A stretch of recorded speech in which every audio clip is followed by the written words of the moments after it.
Salut à toi et bienvenue dans ce nouvel épisode de Boobisan, le podcast des arts martiaux et de la pop culture. Alors aujourd'hui, on va s'éloigner un peu des séries d'action et des légendes hollywoodiennes pour plonger dans un film d'arts martiaux discret mais bouleversant.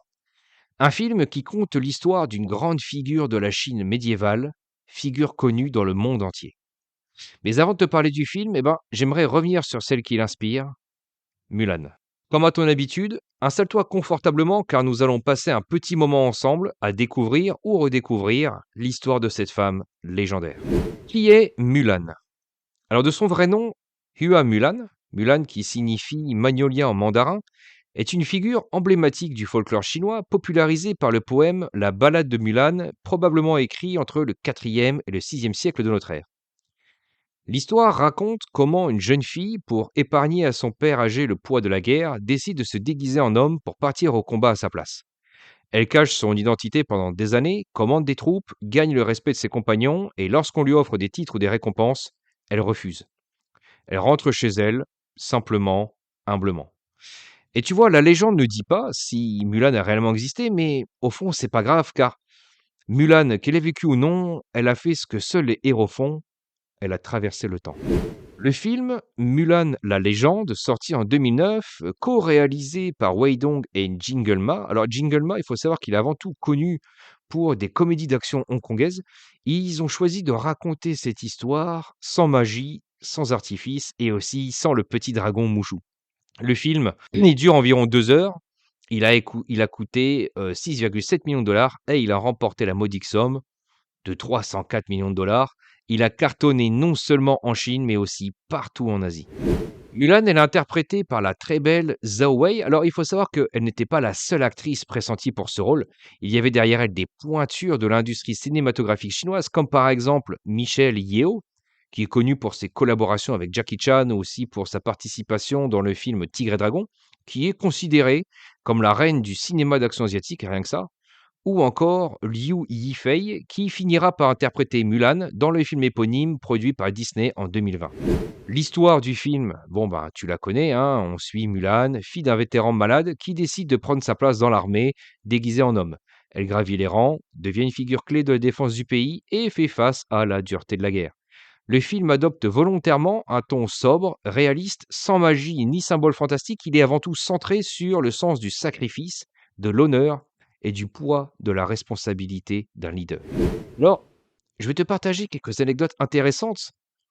Jingle Ma, donc un des réalisateurs, il a affirmé dès le début vouloir s'éloigner du conte fantasmé, tu sais, comme par exemple le dessin animé qui est sorti en 98, pour revenir à une version plus ancrée historiquement.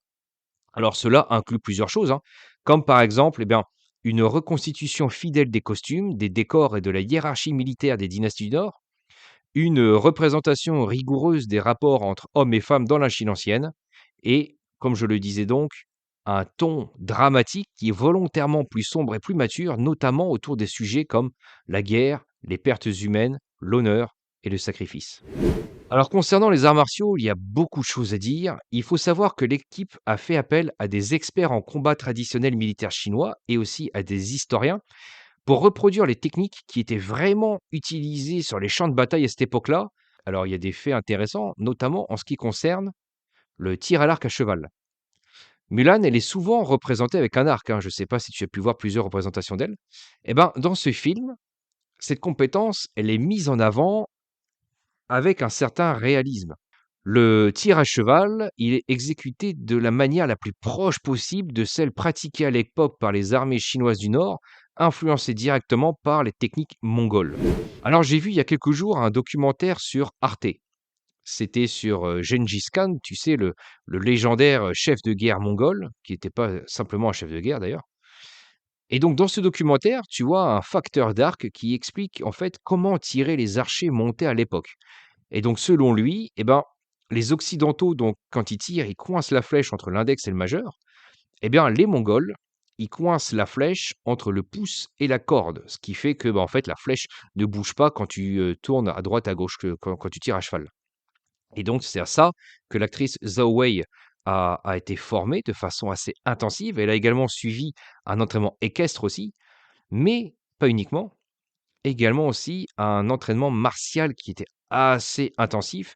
Elle a appris par exemple à utiliser des armes comme l'épée droite, le sabre courbe, la lance et également, eh ben, elle a étudié des manuels militaires assez anciens comme par exemple l'art de la guerre de Sun Tzu afin par exemple de rendre le plus réel possible le positionnement stratégique des troupes, la coordination des mouvements et les formations de combat.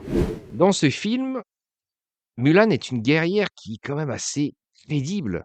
Bon, déjà de par ce que je viens de te dire, mais aussi parce que eh ben, l'un des objectifs du film, c'était de rendre Mulan vraiment stratège et meneuse d'hommes. Pour cela, eh ben, elle n'excelle pas uniquement grâce à sa forme physique, mais surtout par sa compréhension du terrain, par son sens de l'anticipation et sa volonté inflexible. Elle excelle aussi de par sa posture martiale qui est dépouillée d'ornement. Elle incarne vraiment la rigueur et la discipline, un peu comme un vrai soldat. D'ailleurs, tu vois que la tenue militaire qu'elle a, voilà, c'est quelque chose qui est vraiment basique, mais c'était comme ça à l'époque, hein. Et les chorégraphies de combat, eh ben, elles sont pensées pour montrer en fait une évolution. Tu vois, la jeune fille agile mais qui est peu expérimentée, elle évolue pour devenir la commandante aguerrie, stratège et redoutée. Et c'est pas tout parce que ce qui est vachement sympa, c'est que les costumes et les armures ont souvent été salués pour leur authenticité et leur tonalité historique qui étaient fidèles à la Chine de l'époque.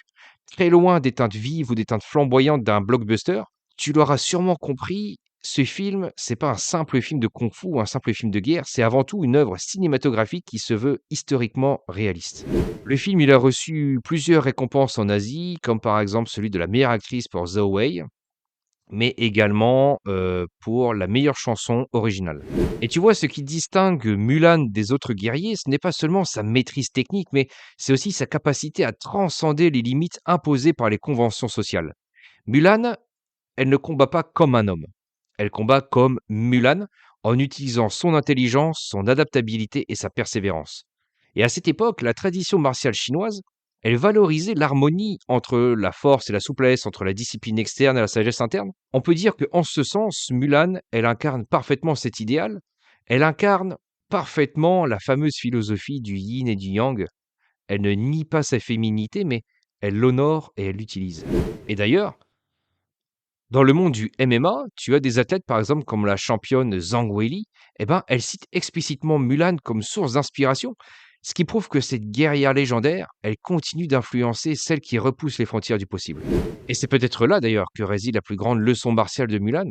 Le véritable guerrier ne se définit pas par son apparence ou par sa force brute, mais par sa détermination, son intelligence stratégique et son cœur vaillant. Et ce qui fait la beauté du personnage de Mulan, c'est aussi son universalité. Elle parle à toutes celles qui doutent et qui n'osent pas encore. Elle rappelle que la force, le courage et l'honneur ne sont pas des qualités qui sont réservées exclusivement aux hommes. Dans les dojos du monde entier, d'ailleurs, des femmes marchent aujourd'hui sur les traces de Mulan, que ce soit en karaté, en judo, en aïkido, pas seulement pour devenir des guerrières, mais pour trouver leur voie, leur équilibre et leur puissance intérieure. En cela, Mulan n'est pas qu'un personnage de légende, elle est un miroir, un guide, un cri qui te dit: «Tu en es capable». Mulan, c'est aussi la preuve que la douceur peut marcher au pas, que le cœur peut manier l'épée et que parfois il suffit d'oser être soi-même pour changer le cours de l'histoire. D'ailleurs, dans l'imaginaire collectif, Mulan n'est pas seulement une guerrière. Elle incarne quelque chose de plus profond, de plus universel. Le courage de briser les codes, la force d'agir non pas par orgueil, mais par nécessité. Et en cela, elle rejoint d'autres grandes figures de l'histoire de l'humanité. Tu sais, ces femmes qui, à travers les âges et les continents, ont enfilé une armure quand on ne leur offrait qu'une robe. Elles n'étaient peut-être pas très nombreuses, mais leur flamme, elle continue d'inspirer. Et ben Mulan, elle est de celles qui ne se battent pas pour la gloire, mais pour l'honneur. Elle n'avance pas pour être acclamée, mais parce que la voix du sabre est parfois le seul chemin du cœur.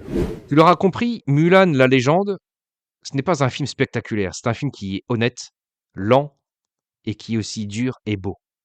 Il nous rappelle que parfois la grandeur d'âme ne se voit pas dans les cris, mais dans la façon dont on continue malgré tout. Et ça, dans un dojo, sur un tatami ou dans la vie, c'est une leçon qui vaut de l'or. Continuer malgré tout. Alors malheureusement, ce film, il est pratiquement inconnu en France car Le public a été plus attiré par le blockbuster américain, comme le film Mulan, hein, voilà, qui était produit par Disney en 2020. D'ailleurs, certains ont pensé que le film La Légende de Mulan, c'était une copie, alors qu'en fait, pas du tout. Le film, donc La Légende de Mulan, il est bien plus ancré dans la culture et dans l'histoire chinoise authentique que le film américain. Et tu vois, c'est aussi ça le but de mon podcast, c'est de donner une seconde chance aux œuvres qui sont méconnues du grand public. Alors, si tu n'as jamais vu ce film, eh ben, écoute, je te recommande vraiment de le voir. Comme je te disais, tu peux le voir sur YouTube gratuitement, et ça, c'est vraiment une chance. Tu peux le voir en français. Regarde-le et tu me feras un retour dans les commentaires. Voilà, c'est tout pour ce partage que je voulais absolument faire avec toi. Dis-moi ce que tu en as pensé. As-tu déjà vu un film sur Mulan ou as-tu lu des histoires sur elle? Est-ce que tu as déjà vu le film d'animation sorti en 1998? Si c'est le cas, dis-moi un peu ce que tu as pensé de Mouchou. Moi, je le trouve assez sympa d'ailleurs. Est-ce que tu savais que dans la version originale, c'était Eddie Murphy qui le doublait? Si tu as aimé, n'hésite pas à liker cet épisode, à te tenir au courant car je sors régulièrement des petites nouveautés. Laisse-moi un commentaire et, comme à mon habitude, je vais terminer par une phrase philosophique qui nous vient de Confucius, ce grand philosophe chinois qui dit ceci: le plus grand des guerriers n'est pas celui qui triomphe des autres, mais celui qui triomphe de lui-même. Merci de m'avoir écouté et surtout n'oublie pas que les points racontent des histoires, mais c'est à toi d'écrire la tienne. À très bientôt.